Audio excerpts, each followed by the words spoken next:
What's going on, Central Unit? It's the Central Man here. So back again with another WCW pay-per-view review. So we're still in the Halloween season, still in the Halloween Havoc train. It's still going into the station. We got about 2 weeks until Halloween, and yeah, I'm reviewing another Halloween Havoc pay-per-view. This time I'm gonna travel into the 90s, into the mid 90s of this Halloween Havoc trilogy. So, oh boy, I'm going to review Halloween Havoc 1995. This show was at the Joe Louis Arena in Detroit, Michigan on the 29th of October 1995. The attendance for the show was 13,000, and the buy rate for Halloween Havoc of 1995 is 120,000 pay-per-view buys. So this is probably one of the worst shows that WCW ever produced. This pay-per-view is memorable for basically the monster truck match between Hulk Hogan and the Giant, and the Yeti and horrible shit on this show. And also, originally I was planning to do a StreamYard show. I was set to do a StreamYard review of the show. It was completely backfired for me. I didn't schedule it properly. It's kind of rushed. I was stuttering, can't remember, and basically I just decided to just put that version of my review of Halloween Havoc '95 on private, and just decided to do a Power Director shorter review of Halloween Havoc 1995. If I tend to do that, it'll be 2 hours long. Don't want to do that. Try to keep it about 20 minutes, 3 minutes tops. Anyway, so the commentators for the show are Tony Schiavone and Bobby Heenan. And Bischoff only commentates the monster truck match between Hogan and Giant later on in the show. And by the time this review is recorded, it'll be nearly 1 o'clock. It's very rare I do these videos later. I used to do it, but I decided to do it. Sometimes I used to do it in the daytime. But mostly I do it at nighttime. It's prime time. The time is between 6 p.m., 10 p.m. Tops. Anyway, so the first match to kick off Halloween Havoc of 1995, we got DDP with the Diamond Doll Kimberly and Max Muscle in his corner, defending the television championship against Johnny B. Bad.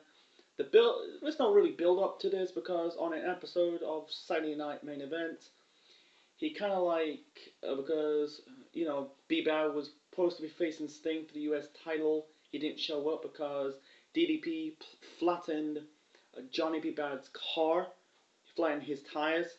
And funny part, Max Muscle gave it away. DDP basically uh, flattened 4 tires of B Bad's car, and B Bad I said it on my reviews of Monday Nitros. I did it 1 or 2 days ago, and the funny reaction of B Bad said Max Muscle said 4 tires, and B Bad says, "How do you know it's 4 flat tires?" I said a flat tire, and that was a bit funny, good reaction. You probably find this on YouTube. Anyway, so this match was good. The funny part of this match, first off, you had this fake Johnny B. Bad arrive from the stage area of outside the ring, basically at this graveyard area of the stage, and then B. Bad came from the crowd, and then the funny part of this match basically had B. Bad hit a move off the top rope. Diamond Doll Kimberly gave B Bad. She was doing holding up scorecards, and she gave it a 10 because at this point she's slowly turning babyface because after she caused DDP the arm wrestling match against Dave Sullivan at Great American Bash of that year. Max Muscle did interfered in this match, but his plans backfired. I think B Bad hit. I think it's called the Bad Day. It's called basically it's a corkscrew moonsault on both DDP and Max Muscle. I think Be Bad kicked out. Really countered the Diamond Cutter attempt by DDP. You know that DDP short for Diamond Dallas Page.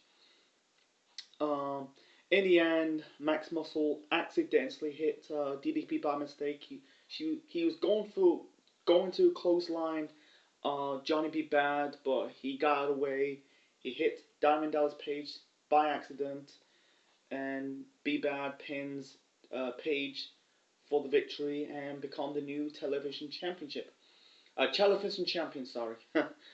and and he gave this type of like dreams come true, and he later became a motivational speaker, basically an inspirational speaker.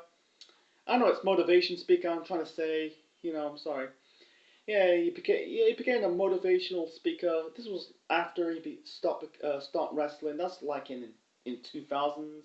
I think he's still doing it to this day, giving people motivational speech. And this was the beginning of the end of the relationship between for DDP for Max Muscle and Kimberly the Diamond Doll. Yeah, Kimberly and DDP, they break away and reunite in later years. So Max Muscle, I don't think he had a match in WCW. I don't know, but yeah, the match was good, but I think it was 20 minutes. It kind of dragged in some moments of the match. I cut the match about, I don't know, about probably 5 minutes, make it like a 15-minute match. So anyway, and it makes no sense why they did this title change, because DDP won the title from the Renegade at Fall Brawl, the previous month's pay-per-view. Um, it's just basically trying to kick off the show with a title change. Like DDP's heel run is underrated in my opinion, because people talk about mostly like people talk about him as a babyface, you know, facing, when he, feuding with the NWO and Jake the Snake Roberts. That's another story for another time. So anyway, after this match, the show went downhill. Okay, and then we got Randy Savage versus Zodiac. The build-ups to this, you had Savage was feuding with Luger. They kind of like doesn't trust Luger, because that Fall Brawl in the War Games match against, the Dungeon of Doom, Luger, self-proclaimed, attacked a really cheap shot Savage. So they had this match on Nitro a couple weeks before this pay-per-view.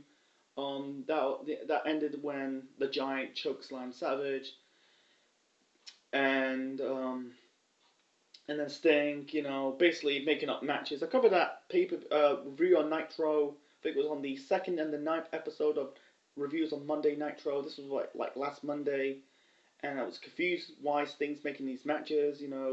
Randy Savage facing Kamala, and Luger's facing Ming. Unfortunately, that's not the case. The original plan is supposed to be Savage and Kamala. Unfortunately, Kamala quit the company because of he doesn't want to do the job to Savage. In my research before I did this review. Anyway, so the match was just a short match, and because one moment there's a fan came from the crowd. He didn't get interfered in the Savage and the Zodiac. The Zodiac is Brutus the Barber Beefcake. He's with lots of bad gimmicks. Zodiac, the Booty Man, the Butcher. The Butcher is similar to the Barber, from WWF. Barbers and Butchers are different. And also, he became the disciple when he was part of the NWO. Anyway, so, the fan didn't interfere in both wrestlers. The referee tackled that fan. Zodiac was going for the move off the top rope, and Savage got out of the way. I think he used his knees up, and then hit the diving elbow onto the Zodiac to win this match. And I think the reason why they did that, because it was reports that Savage wrestled with a torn tricep. That could be the reason. He doesn't want to re-aggravate the injury. So, yeah, it's just a short match. Wasn't great, but wasn't bad. It was okay for what it is. Okay, and then we got Hawk versus Kurosawa with Colonel Robert Parker in his corner. Kurosawa is Manambu Nakakishi, I think. And he came from Japan, and he won the Young Lions Cup early that year, and he debuted in WCW in September in the September's Clash of the Champions show, injured the arm of Hart. So Hart's looking for his revenge on Kurosawa, Manabu Nanakishi. That's his name, Nanakishi. Anyway, so the match is similar to this match. It's a short match. It's more like you blink and you miss it. Basically, Colonel Robert Parker, because Kurosawa, he's part of the stud stable. Basically, Colonel Robert Parker took the bullet from Kurosawa because Hawk hit like a diving closing off the ring apron. In the end, Kurosawa hit like a Samoan drop onto Animal to win this match, and this was Kurosawa only pay-per-view appearance in WCW and afterwards he left the company in early 1996. He returned to Japan. He had really had a successful run in Japan because he won the G1 Climax. He became a 6-man tag team champion, a 3-time IWGP tag team champion also with Hiroshi Tanahashi, and also he became IWGP World Champion in 2009, a decade after he won the G1 Climax. This was in his second run in the company, and he retired early this year at the age of 53. So yeah, it's a damn shame he didn't do much in WCW. I don't think he got over in WCW. Anyway, so it was a basic match, nothing special. I feel like it's just a match added in the last minute. Okay, and then we got Sabu taking on Jerry Lynn. Sabu with his uncle, the original Sheik. The original Sheik, he was a legend in the Detroit area because he wrestled in the Detroit territory days in like 40s, 50s, 60s. Anyway, so the match was okay. He had some good cruiserweight stuff. This is before the cruiserweight division was launched. It was launched 1 year later. It was okay. In the end, Sabu got the victory. Hit like a lariat moonsault onto GL. GL is Jerry Lynn under the mask.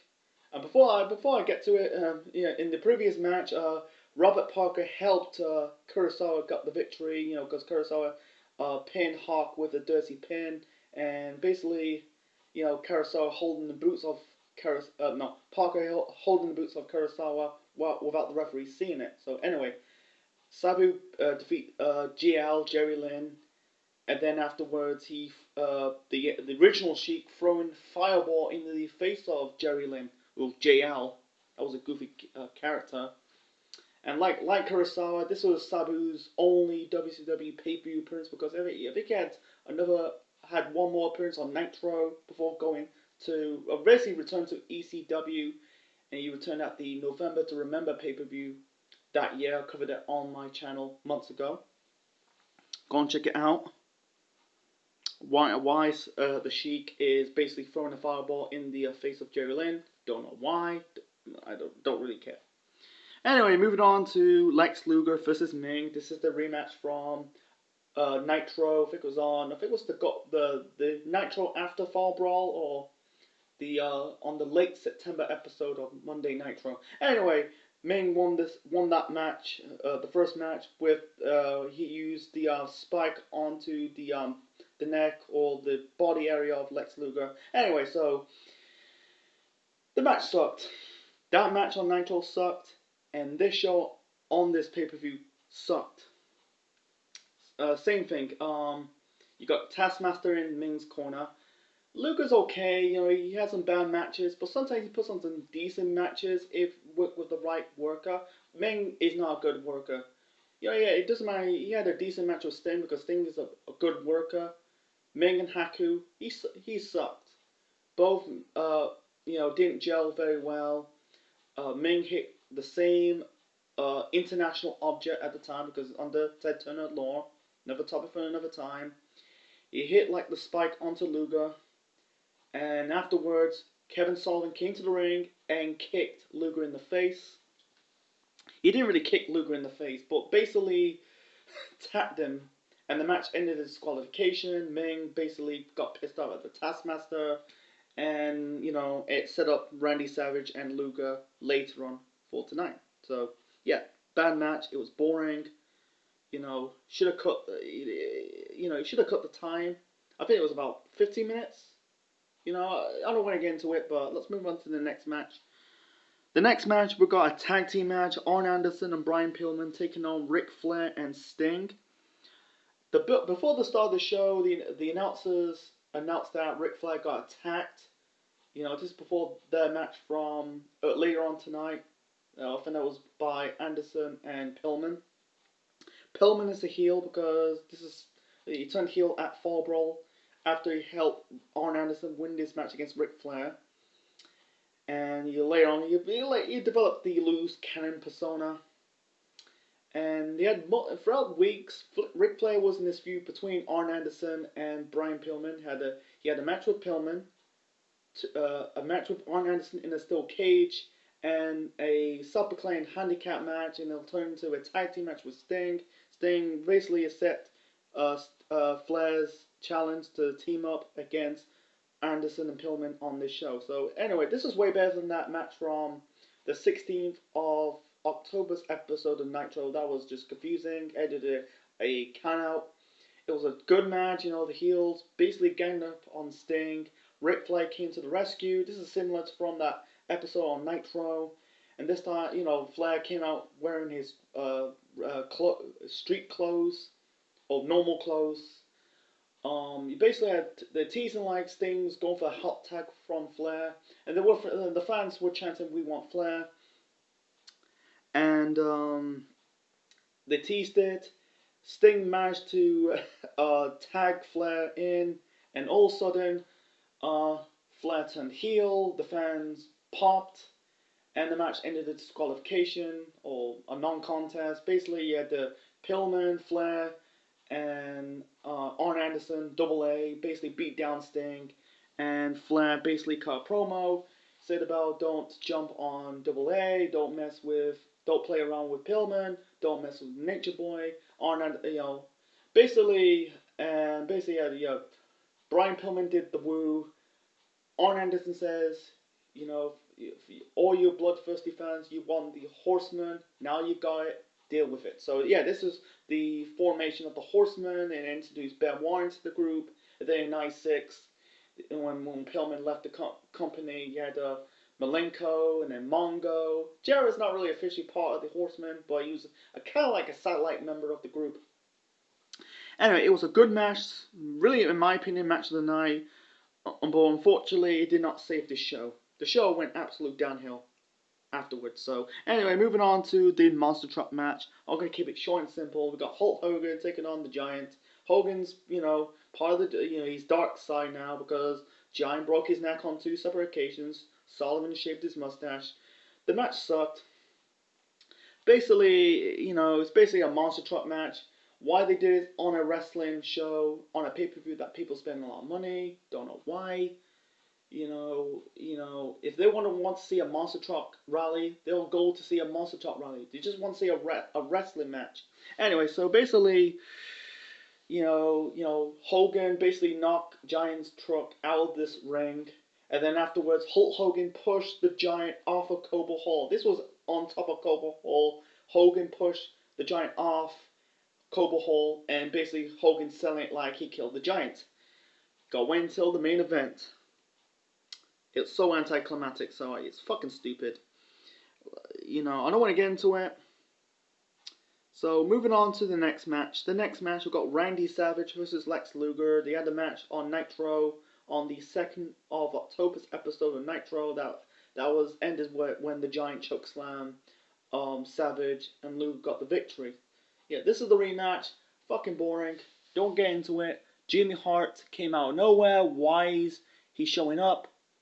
I don't know why. Anyway, so I'm guessing like Savage hit like a roll up onto Luger after he bumped into Jimmy Hart. And yeah, Savage got the victory. Guys win back. So let's move on to the main event. Oh boy.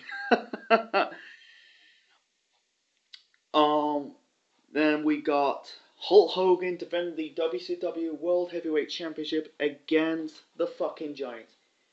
And then all of a sudden, the Giant came back. He came to the ring without the scratch, because by the way, the Monster Truck match was taped one day before this show, and I watched 83 Weeks when they review Halloween Havoc, and Bischoff kind of defended it. He kind of brought the when Undertaker was killed off and resurrected in 1994, and said about it was bad risk, and said about they got bad production value, and that was it's just like wait a minute, WCW got financial resources that the same financial resources as the WWF. So they didn't invest of like blinking lights, a smoke machine, trying to do anything to make sure like the Giants survived or film like the Giants' hand came rising up from the ground. It's just disservice and making the fans like guess. I think the match sucked because I covered Hogan and Giants match from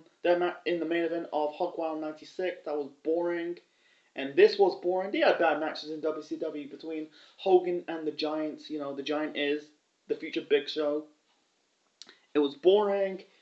And all of a sudden you got fucking Jimmy Hart hit the referee with the world title belt, and then all of a sudden he turned on Hogan, and he remained part of the Dungeon of Doom until the existence of the group, and end of the existence was at Bash of the Beach '97, and then all of a sudden you basically Savage and Luger came out, trying to come to the rescue. Luger turned on Savage. Then we got the Yeti. Fucking hell. I think he's called Rob Regis, whatever his name is. Basically, he's the Yeti. He's basically a mummy. And the Giant and the Yeti basically dry hump Hulk Hogan. Where's the sexual harassment panda? Why you need him? Fucking terrible. And afterwards they basically attack Hogan. You had Luger really put Hogan in the torture rack, and basically Giant won the world title via the disqualification. Unfortunately, he held the belt for 1 week until I think it was on the 4th or 5th November's episode of Nitro. They stripped the Giant off the world title belt because of the controversial ending of Halloween Havoc. So the Giant will win he wins the world title for the second time at Super Brawl in 1996. So anyway, Jimmy Hart's heel turn was confusing. Luger's heel turn is confusing. Now all of a sudden they're part of the Dungeon of Doom. Why? This match is a clusterfuck. I don't want to get into it. It's a fucking train wreck. So anyway, I'm gonna get to my final rating. My final rating for Halloween Havoc 1995. Oh boy, 1. Not good enough. That is very piss poor. Yeah, this has got to be one of the worst shows that WCW ever produced. The two good matches you probably watched on this show has to be DDP versus Johnny B. Bad for the television title, and the tag team match between Arn Anderson, Brian Pillman versus Ric Flair and Sting. Yeah, the ending was a bit confusing, but it's just, Flair's better off as a heel than a babyface. In the middle has to be, Savage and Zodiac, Hawk and Kurosawa, and even Sabu and Jerry Lynn, JL. They're more like Blinky and missed it. The bad matches, Savage and Luger, the Monster Truck match, the main event. They are fucking terrible, man. It's just like, at this point, 1995 was a terrible year for WCW and WWF, or even the wrestling business as a whole. Wrestling-wise, creative-wise, and booking-wise. This show is poorly produced, poorly executed. It's just like, with the Giant thing, the Giant situation, like, you're building up for weeks, he couldn't beat Hogan on his own, and the stuff like, also he got pushed off Cobo Hall, and he came out without the scratch. What the fuck is that? I feel like Sullivan was the booker at the time, but someone needs to take some responsibility, man. It's just like, I'm guaranteed, at the time, I think people want refunds. Because this show got 120,000 pay-per-view buys. They watched 2 hours of shit. I watched 2 hours of shit. This is not a good show. If you're watching this on the network, Halloween Havoc 1995, don't watch it. Skip it. a 40th of all time. So anyway, so hope you enjoy. Hope you enjoy Halloween Havoc 1995. Hope you like it. Leave your thoughts in the comment section below. Smash the like button and subscribe to the Central Man Network on YouTube. Next time, still in Halloween. This time, let's travel 4 years into the future, into the late 90s. By the time the next review, the next WCW pay-per-view review, because 2 weeks ago I reviewed Unforgiven 1999. That was basically Vince Russo's final pay-per-view for the WWF as the head writer. Let's go to his first pay-per-view as the head writer of WCW. That will be Halloween Havoc 1999. So anyway, that is Halloween Havoc 1995. 2 thumbs down. Introduce the fucking Yeti. It's just like, I'm gonna lose my brain cells, man. This is like 2 hours of losing a lot of brain cells. So check you later, guys. Thanks for watching. I'm out. Peace.